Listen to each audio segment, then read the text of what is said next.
Welcome to another Getting to Know Backfitpro video, and our guest today is Sarah McGill, who is the president of Backfitpro and is also a certified McGill Method practitioner. The topics we're going to discuss today will be of interest to those who do suffer with back pain, but also for some of the clinicians, some of whom which may be considering certification. So can you tell us your unique pathway to becoming an administrator of Backfitpro and also a clinician? So when I became president of Backfitpro, it actually happened in a little airplane heading up to the Northwest Territories for our annual father-daughter fishing trip. I had just graduated from University of Guelph with a Bachelor of Commerce, and my mind was always thinking of how to make things run more efficiently or business ideas. And sitting on this little plane heading up to the fishing lodge, I wrote down on a napkin everything I would do if I was president of Backfitpro and opportunities I saw to make it run a little more efficiently.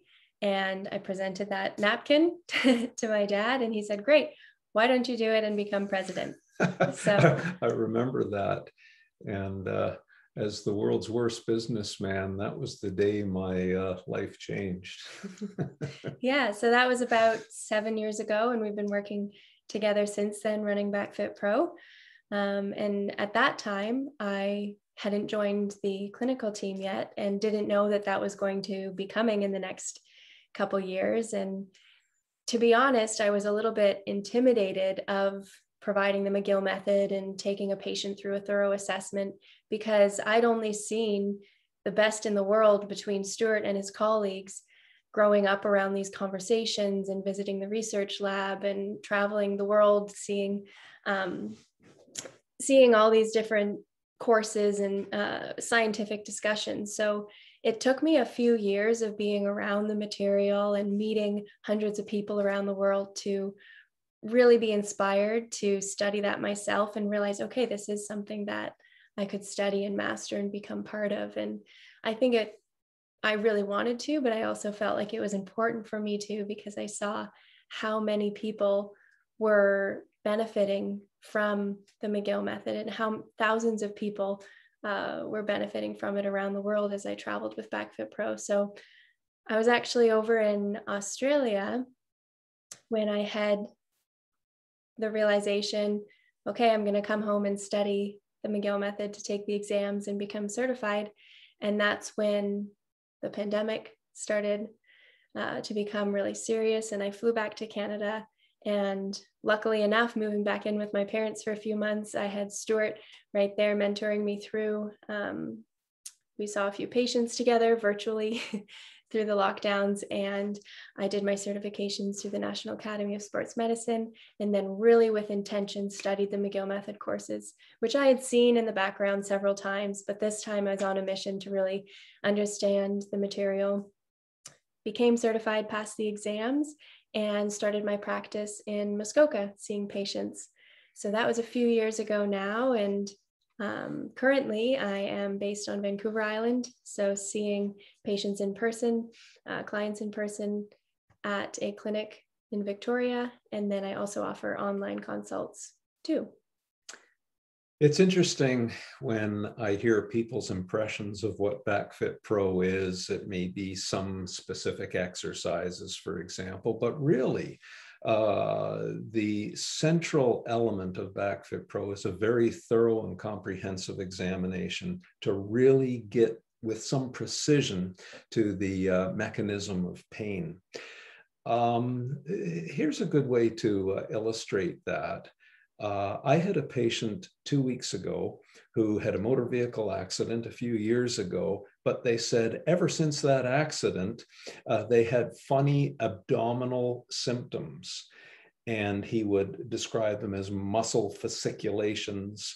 You had a patient 1 week ago who also had a T9, T10 pathology from a motor vehicle accident. And she too reported very full spectrum neurological symptoms. She said her abdominal muscles would feel hot or cold or electric or painful. And she'd been to many different clinicians and never reached any kind of insight or solution. I had written a paper with Dr. Lysander Jim, a physician in Pasadena, one of the last papers I wrote before I retired from the university, where we had put together all of our collective patients over the years who had injuries to T9, T10, and 11, which is at the bottom of the rib cage, middle to lower, upper lower back. Every single one of them had abdominal wall pathologies. Interestingly enough, that's where the nerve roots originate. So can you tell us a little bit about your patient and putting together the pattern recognition to find the pathway and then create an antidote to confirm that they were indeed linked? Well, it started in the interview before we got into the physical assessments, and just starting by asking my client to tell me her story. And it came out that she was experiencing stomach pain, and she had been to several clinicians. People told her it might have been stress-induced, or there's a valve not working in her intestines, but nothing with real precision or that made sense to her. And very much so, the stomach pain and gripping and symptoms she was feeling there coincided with the low back pain on that same side that she was experiencing. And that right away gave us that hypothesis to start following up on through the physical assessments as well. And we saw through several of the assessments that changing the position and loads on the spine and the different joints would trigger or relieve the symptoms in her stomach and abdominal wall as well. So it was very clearly linked. And we would find strategies that relieved her back pain, and then her stomach would feel a lot better as well. So that was really interesting to see how that pattern became more and more clear from the initial information that she brought up, that might have not come out if I just went through a list of routine questions about her back. We let her just speak, and she brought up that she's been having stomach pain too. So that was very interesting. Yes, posture change migrates stress concentrations from one tissue onto another. And it was exactly the same story with my patient when we changed the load and the posture of their spine. Their abdominal symptoms changed as well. So we were able to converge with some precision on some movement hacks that down-regulated this pain sensitivity. So you were talking about relaxation and appropriate muscle activations, shall we say, two ends of the spectrum. You've had, and you've brought this uniquely to BackFitPro, rather extensive training in breath work and relaxation mechanics. Can you describe a little bit about that spectrum? Yeah, so when a client comes to me and you first meet them through the door and go through the interview process, I'm also trying to get a read on, are they someone who's carrying a lot of stress and tension in their body, or are they just so lax and loose and we need to organize more stiffness and control in their body? And a lot of people who have chronic pain are going to be holding stress as well, but not always. So the patients that need more relaxation to unload that muscle gripping and tension in their body, I guide them through an intentional relaxation practice, which involves some breath work. The breath is a very powerful tool to stimulate that parasympathetic nervous system, to relax the body, relax the mind, and release that stress and tension in the body. And I like to do that in a very supportive, neutral position. So typically they'll be lying down or seated with their back supported, because that's a time when you can really focus on optimal breathing mechanics and drawing the breath deeper. But if you are wanting to maximize and prioritize stability and stabilizing joints that potentially have some laxity, or organize more stiffness through the core, then that's kind of the opposite end of the spectrum than relaxation breathing. So sometimes we need to really bring out that stiffness and activation, and there are activating breaths as well that we can use. And sometimes we go over to, okay, let's unload the joints and then relax. So you can't really have both at the same time.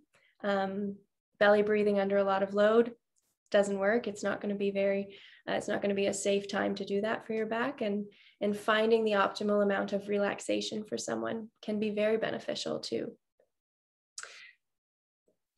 I recognize then that stage one is to reduce the pain sensitivity in every person that we see, and then moving on to stage two, the objective changes into restoring pain-free ability. That's common throughout the McGill Method approach, although the way that we get there will be different depending on the person. So there are a few things that patients and clients suffering with back pain will be interested in, and hopefully it will inspire some more clinicians to study the methods and pattern recognition and pathways to pain to better serve their clientele. Where can people who are interested in the spine and spirit restoration find you and some of the BackFitPro approaches here in Western Canada? My website is sarahbackfit.com. So not BackFitPro, it's just Sarah Backfit, SARAH. And my email is on there. There's a contact button, so you can send me an email if you have any questions or if you'd like to work with me. And I'm also happy to answer any questions about becoming McGill Method certified and becoming a provider as well. Yeah, I will say your profile is under certified clinicians on the BackFitPro website, which shows all of the clinicians around the world. Mm-hmm. Sarah, thank you. Thank you very much.